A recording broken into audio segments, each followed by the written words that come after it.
Hello friends, my self doctor Aman Soni. और आज मैं आपके सामने एक और वीडियो लेकर के आया हूँ।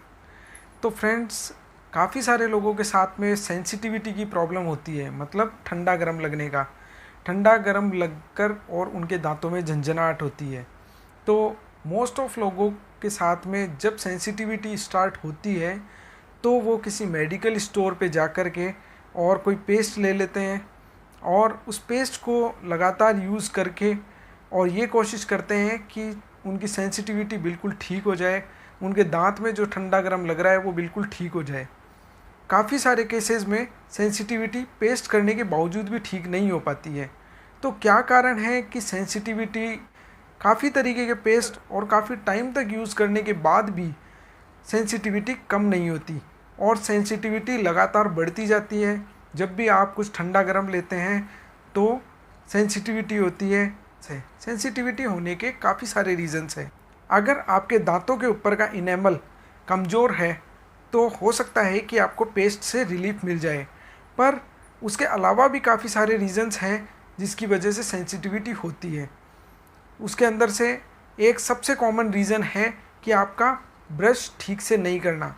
अगर आप ब्रश ठीक से नहीं करते हैं, ब्रश को गलत मोशन में करते हैं, अगर आप ब्रश को हॉरिजॉन्टल मोशन में करते हैं, वर्टिकल मोशन में नहीं करते हैं, तो आपके दांतों के ऊपर का जो इनेमल है वो धीरे धीरे करके रिमूव होगा। मतलब एक लेयर जो दांतों के ऊपर रहती है वो धीरे धीरे करके रिमूव होगी। और जब कभी भी इनेमल कमज़ोर होने लगता है तो फिर आपको धीरे धीरे करके सेंसिटिविटी होने लगती है।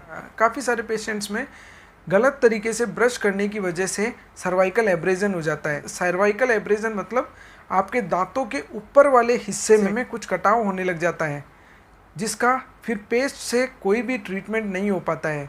वो ट्यूब्यूल्स भर नहीं पाते हैं किसी भी तरीके के पेस्ट से। तो ऐसी कंडीशन के अंदर आपको क्या करना चाहिए? आपको इसका ट्रीटमेंट क्लिनिक पे जा कर के डॉक्टर से ही लेना पड़ेगा। और अगर आप ये जानना चाहते हैं कि आपको ब्रश किस तरीके से करनी चाहिए, तो मैं बायो के अंदर अपना ब्रशिंग टेक्निक वाला वीडियो, उसका लिंक डाल दूंगा। आप उस लिंक को ज़रूर से देखिए और आप सही तरीके से ब्रश करना सीखिए।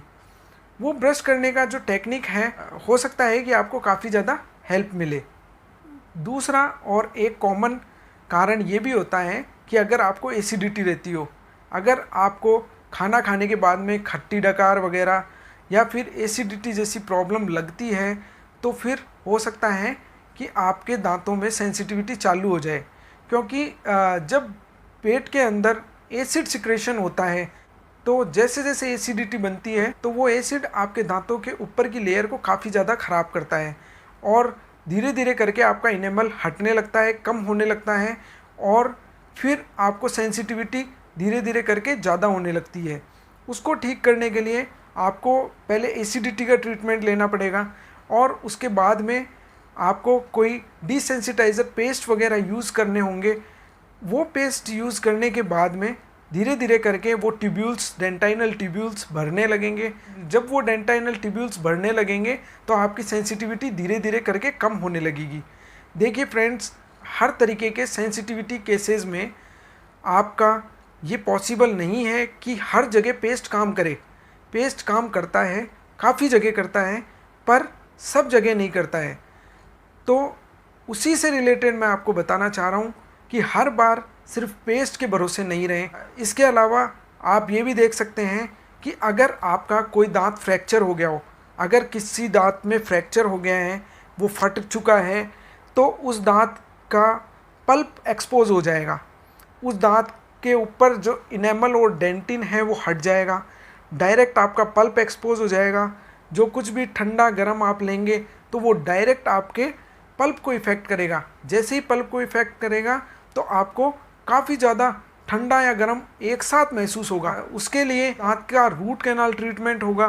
रूट कैनाल ट्रीटमेंट होने के बाद में आपका दांत वापस से पहले की जैसे ठीक हो सकता है और आपके दांत की सेंसिटिविटी हमेशा के लिए ख़त्म हो जाएगी। उस ट्रीटमेंट के बाद में आपके दांत के ऊपर एक कैप लगा दी जाएगी, जिससे कि जो फ्रैक्चर हुआ दांत है वो वापस से पूरा बन जाएगा। इसके अलावा अगर आपके किसी दांत में कीड़ा लगा हुआ है, कैरीज़ बनी हुई है, तो कैरीज़ की वजह से भी सेंसिटिविटी होती है। जी हाँ, आपने बिल्कुल ठीक समझा है कि अगर आपके किसी दांत में कीड़ा लग गया है तो उसके इनेमल और डेंटिन के इफ़ेक्ट होने के बाद में जैसे जैसे वो कैरीज पल्प की तरफ बढ़ेगी तो आपका दांत कमज़ोर होने लगेगा और उसमें डायरेक्ट सेंसिटिविटी होने लगेगी। अगर ऐसी कंडीशन हो जाती है तो आपका दांत किसी भी तरीके के पेस्ट से ठीक नहीं हो पाएगा। उसके लिए आपको क्लिनिक पे डॉक्टर से जाकर के ट्रीटमेंट लेना ही पड़ेगा। उसके बाद में ही उसकी सेंसिटिविटी का इलाज हो पाएगा। इसके अलावा अगर आपको कोई पेरियोडोंटल प्रॉब्लम है, अगर आपको पायरिया है, तो फिर हो सकता है कि आपको सेंसिटिविटी हो। होता ये है कि जब पेरियोडोंटल प्रॉब्लम होती है तो आपके मसूड़े धीरे धीरे करके नीचे जाने लगते हैं। जब मसूड़े नीचे जाने लगते हैं तो रूट्स एक्सपोज होने लग जाती है। जब रूट्स एक्सपोज हो जाएगी तो ठंडा गर्म आप जो कुछ भी लेंगे वो डायरेक्ट रूट्स के ऊपर लगने लगेगा। आप देखेंगे कि जिसको भी पेरियोडोंटल प्रॉब्लम है, पायरिया वगैरह है, उनके दांत पहले से कुछ ज़्यादा बड़े दिखने लग जाते हैं। अगर आपको पेरियोडोंटल प्रॉब्लम है तो फिर आपको उसके लिए स्केलिंग करवानी चाहिए। स्केलिंग करवा करके और आपके मसूड़े और दांतों की सफाई करवाएं। उसके बाद में धीरे धीरे करके आपके मसूड़े वापस से ग्रोथ करने लगेंगे और जब वो ग्रोथ करने लगेंगे तो फिर आपको धीरे धीरे करके सेंसिटिविटी कम होने लगेगी। अगर पेरियोडोंटाइटिस काफ़ी ज़्यादा बढ़ गया है तो हो सकता है कि आपको कोई फ्लैप सर्जरी वगैरह की ज़रूरत भी पड़ सकती है। उसके बाद में आपकी सेंसिटिविटी धीरे धीरे करके कम हो जाएगी और फिर बंद हो जाएगी। तो फ्रेंड्स, हमेशा ये चीज़ ध्यान रखिए कि सिर्फ पेस्ट से हर बार सेंसिटिविटी ख़त्म नहीं होती है। जब कभी भी आप रेगुलर पेस्ट यूज़ कर रहे हैं और काफ़ी टाइम तक पेस्ट यूज़ करने के बाद में भी आपकी प्रॉब्लम सॉल्व नहीं हो रही है तो फिर आपको डेंटिस्ट के पास में जाना चाहिए और उसके लिए प्रॉपर ट्रीटमेंट लेना चाहिए। हर बीमारी का कोई ना कोई कारण होता है और जब तक उसका वो कारण नहीं हट जाता, जब तक वो जड़ से ख़त्म नहीं हो जाता, जब तक वो ठीक नहीं हो जाता, तो फिर किसी भी तरीके की कोई दवाई काम नहीं करती है। हमेशा डेंटल प्रॉब्लम्स के अंदर अक्सर ऐसा होता है कि दवाइयों के अलावा डॉक्टर के ट्रीटमेंट की काफ़ी ज़्यादा ज़रूरत रहती है, पर हमारी लापरवाही की वजह से धीरे धीरे करके हम उस प्रॉब्लम को और ज़्यादा बढ़ा लेते हैं और फिर हमें प्रॉब्लम ज़्यादा हो जाती है। अगर आपको मेरा वीडियो पसंद आया हो तो लाइक, शेयर और सब्सक्राइब ज़रूर करें।